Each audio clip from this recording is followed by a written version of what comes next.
Assalamualaikum warahmatullahi wabarakatuh. Kami dari kelompok 6 akan mempresentasikan tentang retinoid in cosmetic atau retinoid pada kosmetik. Sebelumnya, perkenalkan dulu kelompok kami, ada Mustika Ayu Puspa Arum, Yeni Marini, Sherin Alifatul Muna, dan Dia Cinta Adisti, saya sendiri.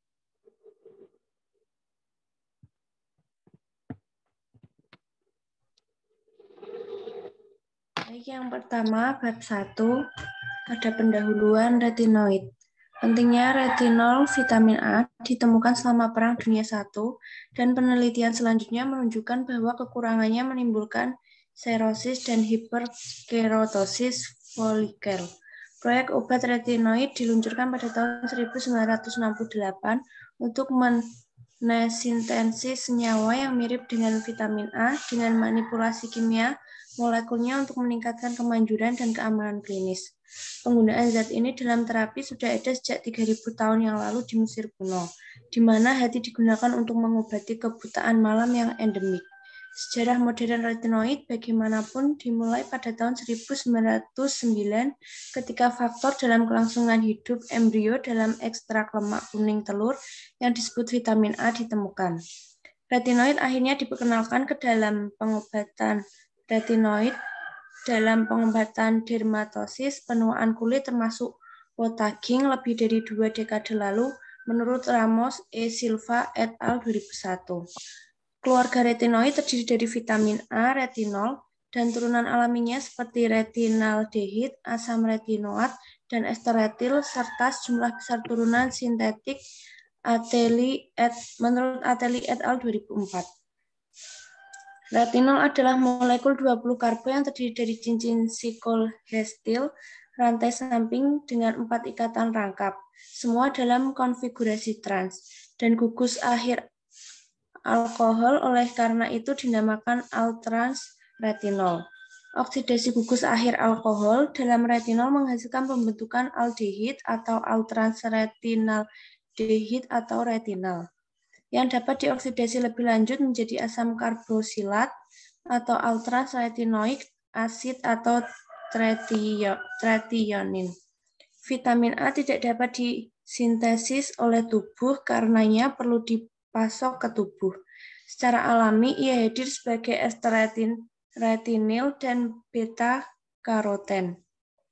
Ester retinil diubah menjadi retinol sebelum diserap dari usus dan kembali ke ester retinil untuk disimpan di hati. Dalam plasma, retinol terikat pada protein pengikat plasma retinol.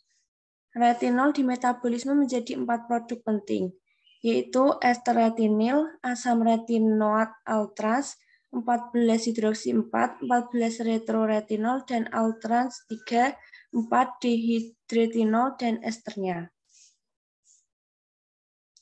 Retinoid diperlukan untuk sejumlah besar proses biologis. Secara khusus, mereka terlibat dalam embriogenesis, reproduksi, penglihatan, pertumbuhan, inflamasi, diferensiasi, proliferasi, dan apoptosis. Retina adalah bagian penting dari pigmen rhodopsin yang diperlukan untuk penglihatan, menurut Ross et al. Tahun 1998. Retinoid ditemukan dalam kartonosit dalam 2 bentuk, retinol dan ester retinil. Mungkin bentuk penyimpanannya. Esterifikasi ini dikatalis oleh 2 enzim asli CoA, retinol asil transferase dan lecitin. Retinol asid transferase atau menurut Torma Valquist tahun 1990. Metabolisme retinil ester menjadi retinol dikatalis oleh retinil ester hidrolase.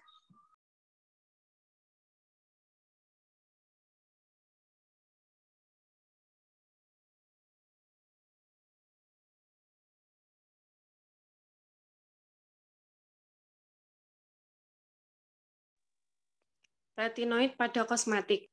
Pada kulit manusia, RAR bermitra dengan reseptor retinoid X atau RAR untuk membentuk heterodimer menurut Giguère et al.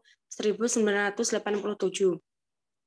Petkovic et al. 1987 dan kawan-kawan. Reseptor retinoid X atau RXR adalah keluarga kedua dari reseptor nuklir yang berinteraksi dengan asam retinoid 9-cis.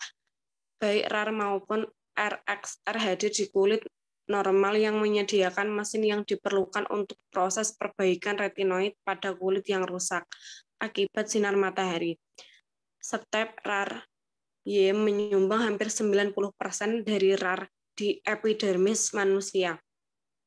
Sedangkan step RXR menyumbang hampir 90% dari RXR. Oleh karena itu, sebagian besar manusia kulit lemah diatur oleh heterodimer berpasangan yang terdiri dari RAR, Y, dan RXRA. Retinoid baru selektif untuk RAR yang berada seperti retinoid adapalene generasi ketiga untuk RARB. Retinoid terbaru adalah antagonis yang memiliki aktivitas antiinflamasi yang kuat dan terlihat menjanjikan sebagai pengobatan topikal untuk psoriasis. Menurut Griffith et al. 1998, retinoid topikal meningkatkan photoaging dengan memodifikasi program diferensiasi seluler. Menurut Griffith et al. 1993, memicu peningkatan proliferansi epidermis yang menyebabkan penebalan epidermis, pemadatan stratum corneum, biosintesis, dan pengendapan glikosaminoglikan. Efek samping retinoid pada kosmetik. Efek samping yang paling umum dan sering dari retinoid topikal dikenal sebagai reaksi retinoid ditandai dengan pruritus, sensasi terbakar di tempat aplikasi, eritema, pengelupasan. Efek samping lain yang terkait dengan terapi retinoid adalah fotosensitisasi yang biasanya terjadi pada awal terapi. Pasien yang menjalani terapi retinoid disarankan untuk menghindari paparan sinar matahari yang berlebihan dan mengambil tindakan pencegahan seperti penggunaan tabir surya untuk perlindungan dari sinar matahari. Namun, setelah beberapa bulan terapi, respon kulit terhadap radiasi UV kembali normal.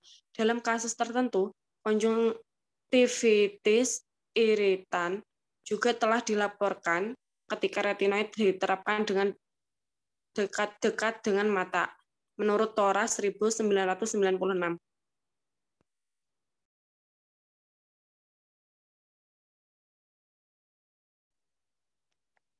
Formulasi retinoid, bahan, retinol, jumlah bahan 0,1%, 0,3%.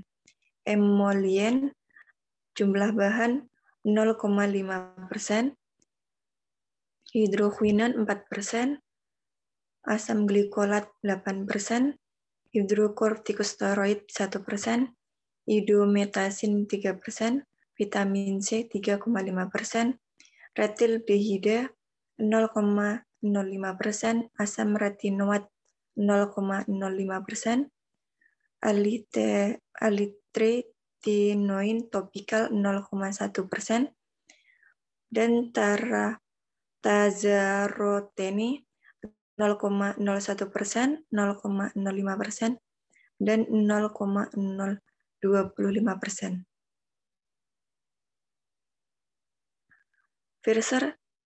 Fischer dan rekan 1996 menemukan bahwa para perawatan kulit yang dipotong fotoagen yang disinari UV dengan krim teritonin 0,1% menghasilkan blokade lengkap sintesis kolagenase interstisial dan gelatinase sehingga mencegah degradasi kolagen.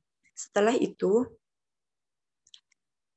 penerapan 0 setelah pengamatan ex vivo Kligerman dan rekan 1986 melakukan penelitian terbuka yang dikendalikan oleh kendaraan untuk mengevaluasi kemanjuran klinis tretinoin 0,05%. Penelitian ini melibatkan aplikasi tretinoin 0,05% pada kulit wajah dan lengan bawah yang mengalami photoagen selama 3-12 bulan. Menariknya, bahwa yang mengalami photoagen, serotonin menghasilkan perbaikan klinis pada kulit manua. Selain itu, pemeriksaan histologis menunjukkan deposisi serat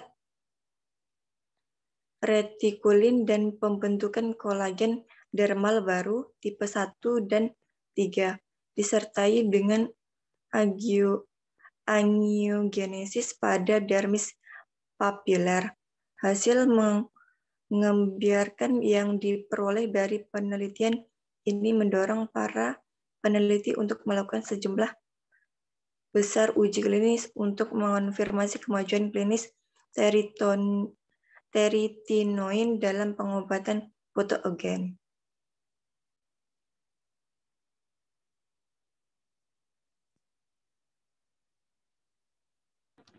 Saite dan rekan 2005 melakukan 2 studi klinis terkontrol kendaraan double-blind pada wanita pasca menopause untuk menyelidiki efek dari retinol yang dioleskan ditambah kombinasi vitamin C pada kompartemen epidermis dan dermal dari kulit yang menua atau photoaging. Studi 1 melibatkan pengobatan 3 bulan dengan kombinasi retinol 0,07% dan vitamin C 3,5% yang diterapkan 2 kali sehari pada 8 sukarelawan. Dalam studi kedua, relawan dengan kulit photoaging dirawat selama 6 bulan dengan kombinasi retinol 0,04% dan vitamin C 3% 2 kali sehari. Pengobatan topikal 6 bulan, perubahan histologis yang diamati terutama konsentrasi pada tingkat dermal, menyimpulkan bahwa aplikasi topikal berulang dari preparat yang mengandung retinol dan vitamin C dapat membalikkan setidaknya sebagian perubahan kulit yang disebabkan oleh kronologisnya dan photoaging. Baik, sekian dari kelompok 6. Jika ada pertanyaan, silakan. Untuk kesalahan dan kurangnya kami mohon maaf. Atas kerjasamanya, kami ucapkan terima kasih. Assalamualaikum warahmatullahi wabarakatuh.